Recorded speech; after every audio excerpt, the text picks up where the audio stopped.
on, where Pope Leo spoke to the president of the Palestinian Authority, Mahmoud Abbas, amid the raging conflict in Gaza. As per reports, the two spoke about the prevailing situation in the Gaza Strip and has raised concerns recently.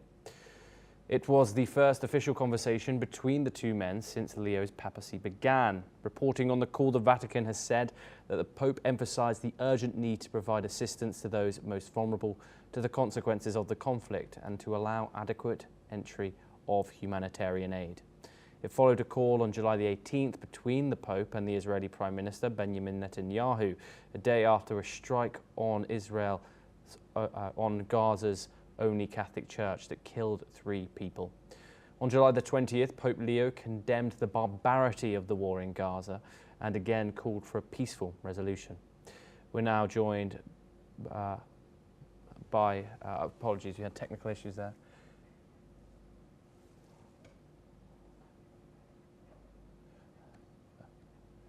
We are now joined by Ahmed Fatwa, who's a spokesperson for the Fatah movement. He's located in Ramallah. Thank you very much, Ahmad, for joining us on the program once again.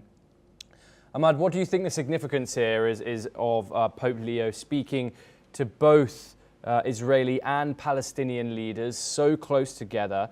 Do you think the Vatican is taking a more active role in this peace diplomacy? He has very much spoken against the war in Gaza and ongoing, and called for peace multiple times. What are your thoughts, Ahmed? Thank you for having me. Of course, the situation in Palestine is catastrophic. That needs everybody's attention, and the Pope was very quick to call for ending this brutality, this madness, this genocide, this man-made starvation in Gaza. Right now in Gaza, people are falling in streets, fainting, and falling in streets from hunger and malnutrition. I can't believe that I'm speaking this in 2025, when we have reached the moon, when we have space projects, when we have a humanitarian law, but yet we have this barbaric starvation before our eyes for 22 months, and we are still waiting for an action.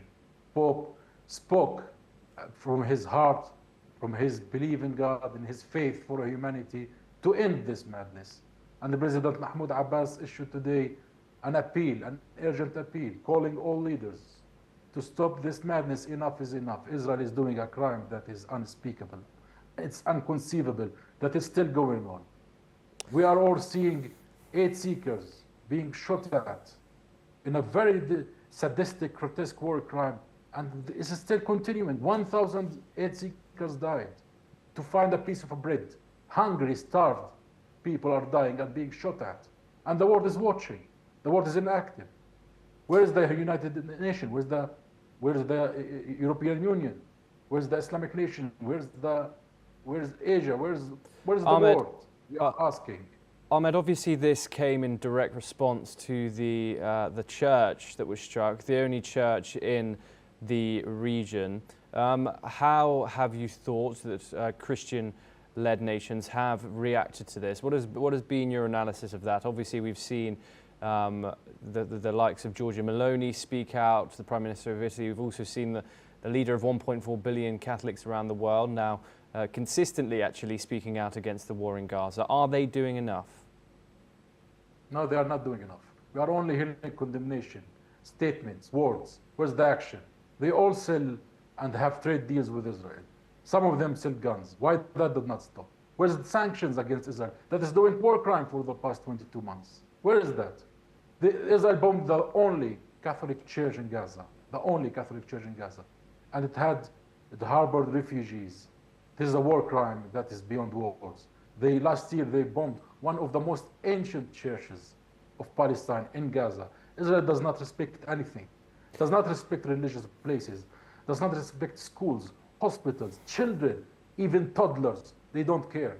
We all have seen the witnesses and testimonies from doctors, international doctors, who say about how Israel is sniping children on the chest, on the head, Where is the word from that? Ahmed, the Israeli government said that this attack on this strike on this church was a mistake. They said they are going to look into it with an investigation. How effective do you think this investigation by the IDF is going to be? We hear that words. You tell me. How many times you heard them? What mistakes, what investigation, they will never do anything. Without the consequences, nothing will take place. We are asking the criminal to investigate his own crime. Are we serious? I'm really upset that this is happening in 2025. My people are dying on the streets. Where is the word? And I'm here on your platform sending this appeal, calling upon world conscience. People are dying from hunger. Children are dying. 70 child died from hunger. It is few miles away. Where is the humanity? And we are waiting for Israel to investigate. Are we serious? The colonizer, the criminal, the one who brag about killing children? Yes, Ahmed. I have no words of what's going on. I have no words. And I'm waiting for the world to act. Immediately stop this war, this madness, this genocide, this criminality against our people for no reason. It has no political reason. It has nothing to do with Hamas. It has only to do with killing and an extermination campaign against people. I call upon the world conscience to step up. Enough. Enough is enough. Ahmed Fatwa, thank you very much for joining us on the programme. Your insight is very much valued. Well, that is all we have time for.